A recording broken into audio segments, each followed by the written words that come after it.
They say the eyes can deceive, and that the heart is the only mirror that never lies. Too often, we measure a person's worth by the clothes they wear, the work they do, or the place they come from, forgetting that diamonds are often hidden in the dirt. This is not just a story. It is a journey through pain, through loss, and to the quiet strength of a man the world refuses to see. It's a reminder that kindness costs nothing, and that every soul, no matter how forgotten, carries a spark of divinity within. Because sometimes the most broken people are the ones who hold the most beautiful stories. Sparkles, this is a story of Raghav, the man who taught an entire village that true beauty isn't seen by the eyes, but felt by the heart. In the heart of Padmapur, where time moves slowly and the winds carry the scent of wet earth and jasmine, lived a man everyone mocked, Raghav. To the villagers, he was nothing more than a rag picker, a man who roamed the dusty lanes collecting what others had thrown away. His clothes were torn, his hands rough and dark from years of labor. He walked barefoot, his cart squeaking behind him as dawn broke and the temple bells rang. Children called him names. Women turned their faces away when he passed. Men at the tea stall laughed, saying, "Even the crows fly higher than this man's dreams." Yet, every time someone insulted him, Raghav only smiled, a quiet, tired smile that came from a heart too bruised to hate.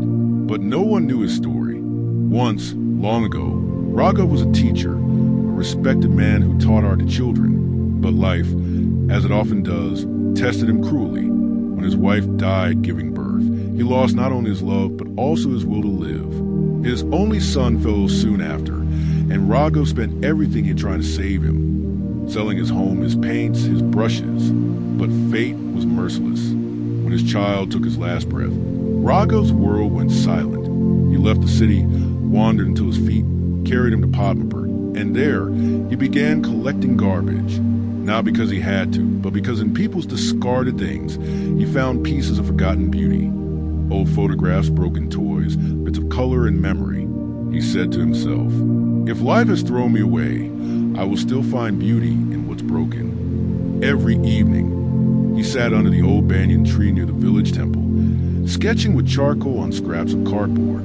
He drew the world as he saw it, not perfect, not clean, but full of pain and truth. One day, Mira, the Sarpanch's daughter, returned from the city. She was kind-hearted and curious, different from most villagers. While walking back in the temple, she noticed Raghav sketching quietly under the tree. She came closer and froze. Before it was not the work of a beggar, but of a master artist. His drawing showed a farmer's wrinkled hands holding cracked soil, a mother feeding her child with tears in her eyes, a temple bell reflecting the sunset. Each stroke breathed emotion. Mira whispered, "You drew this?" Raghav nodded gently. "I draw what others fail to see. The beauty behind the pain, the strength behind the scars." His words struck her heart like lightning. The next day, she brought him paper, colors, and brushes. "Paint," she said. "The world needs to see what you see." Raghav hesitated. "The world doesn't look at men like me. They see dirt, not dreams." Mira smiled softly. "Then let your art be the mirror that shows them their blindness." For the first time in years, Raghav painted again. His trembling hands came alive. He painted the soul of the village, not the way it looked, but the way it felt. He painted hope on torn paper, joy on scraps of wood, and forgiveness on the walls of his heart. When Mira submitted his paintings to the district art exhibition, people mocked her. "An exhibition for a rag picker? You've lost your mind," they said. But Mira stood firm. A diamond doesn't stop shining because it fell in the mud. On the day of the exhibition, Raghav came wearing a clean white kurta. His heart pounded as he stood in a hall full of lights, colors, and strangers. As the curtains drew open, silence filled the room. The audience stared. His paintings were unlike anything they had seen. They spoke of love, loss, faith, and endurance. One painting showed an old man picking up broken glass. But in the reflection of the glass, his face looked peaceful, radiant, divine. An old lady began to weep softly.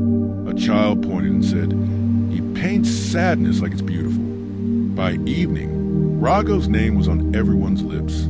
A famous Delhi art critic stood before him and said, "You have reminded us that art is not in the hands. It is in the soul. Raghav bowed his head, tears glimmering in his eyes. He turned to the crowd and spoke, his voice gentle but heavy with truth. All my life, people looked at me and saw dirt. But remember this, a clean heart is worth more than a clean shirt. Don't judge a man by the dust on his feet. Judge him by the light in his eyes. For even the lotus blooms in muddy water.